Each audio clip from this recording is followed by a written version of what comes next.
Indian edtech giant Byju's has seen dizzying success during the pandemic, adding millions of subscribers to its user base as schools remained closed. But from complaints about sales techniques and claims of a high-pressure work environment, the BBC has learnt of several allegations against the company as it pursued its hyper-growth path. Byju's has denied these allegations. They have taken down 16 videos, 2 YouTube channels, 2 Reddit accounts, 1 Twitter handle. Quora was temporarily suspended. My 3 very important articles. This is Pradeep Punya. A few months ago, Pradeep wrote a LinkedIn post that was appreciated by over 100,000 of his supporters. But the question is, what was he fighting for? It was a fight for justice. Pradeep was sued by a popular edtech startup for $2.7 million. And he was sued because he questioned the unethical marketing practices of the venture and posted multiple videos with proofs across his social media accounts. He wasn't alone. Another critique of India's edtech ecosystem is Dr. Anirudh Malpani, an angel investor and a renowned doctor. You see all these headline numbers with so many millions raised and the world's most valuable edutech startup and so many billions pre-money valuation. All these are pointless vanity metrics.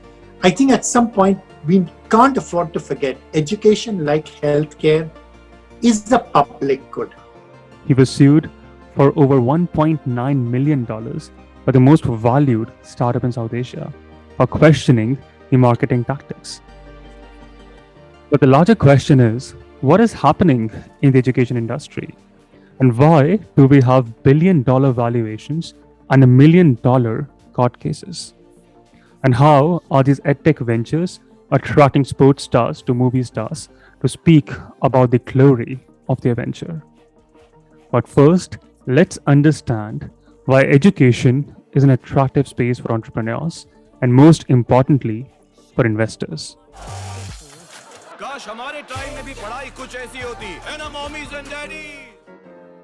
Vladimir Lenin, the founding head of Soviet Russia, once said that there are decades when nothing happens, and there are weeks when decades happen. 2020 was one year where a decade-worth transformation and digitization happened across sectors. And one sector worth pointing out is education. Just to give you an example, if you bought a flat-screen TV in the year 2000, it would have cost you around $5,000. If you go to Best Buy or Walmart to buy that same television, you can get that for less than $75. And that is a 98.5% drop in price. The same analogy applies to your internet plans, home-based entertainment options, your laptops, your mobile phones, and even your travel options. Technology is making life more affordable, more accessible, and high quality. However, if you were to pursue an MBA degree from a top business school, you will have to shell out around $200,000. And that is almost double of what you would have paid 10 years ago. In fact, in the world's richest country, the United States of America, the cost of education has grown 8 times faster than real wages. And its residents currently hold $1.5 trillion in student debt. And it is for this reason that education is an attractive space for entrepreneurs, because the sector is ripe for reinvention and innovation. Here, if the founders are innovative, they can create an equitable world.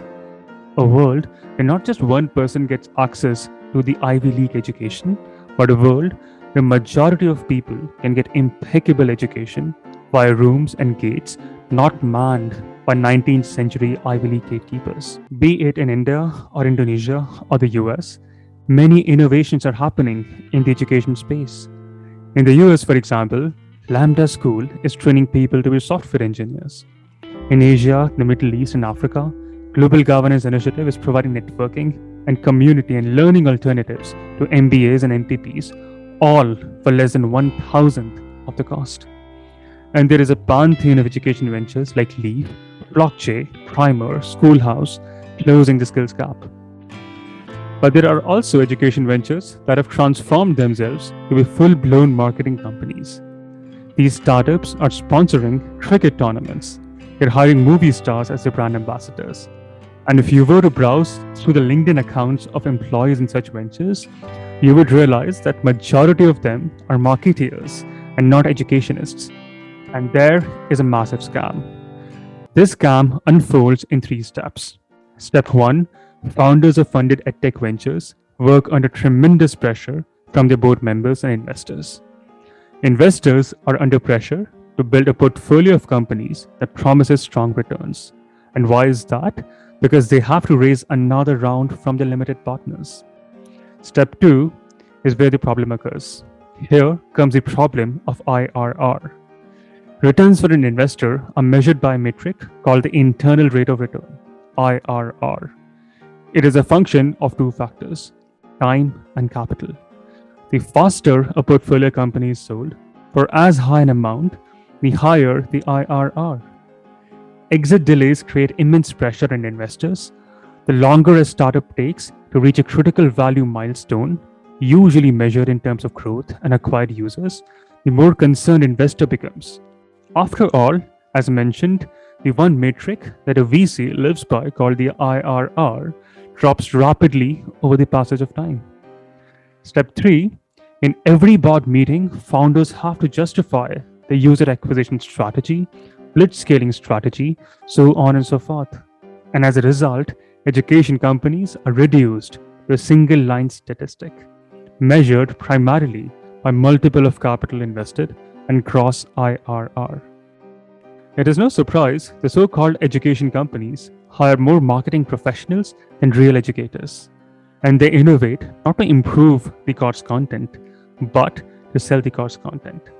These ventures will have all the money in the world to splurge on Bollywood stars, mega sporting events, YouTubers, LinkedIn influencers, but never to improve the quality of their product. And one beautiful thing about the education space is that your product is the most important component. And this is the one reason and the precise reason why I will keep Global Governance Initiative bootstrapped. Because in education, your product is indeed everything. Bootstrapping allows us to focus on the core product, and all our time and attention is spent on improving the user experience and not on massaging the egos of investors or dealing with influencers or their egos. So the next time when you see an actor or a YouTuber or a cricketer promoting an edtech startup, one thing should click in your head: that the education venture is not innovating to improve the course content, but to sell the course content. Then you go to your first board meeting. How fast are you growing? How many of you have had these discussions? How fast are you growing? Okay, grow faster. How many of you have had that discussion? Grow faster. Okay, most of you that raised your hand. Well, it would probably shock you to know that almost 40 cents of every venture dollar right now goes right back into the hands of Google, Facebook, and Amazon. What do you think is happening there? Do you think that's all profitable growth? No. That's there to fund your superficial growth. Just because the entrepreneur or the VC gives you $1 million and tells you to grow faster, do you have better product market fit in that moment? No. You're doing what you're told to do, which is to take their money and make the company grow, superficially grow. Then what do? They turn around to their buddies and say, look at this thing, it's growing. You should do the B. And then they come into a board meeting.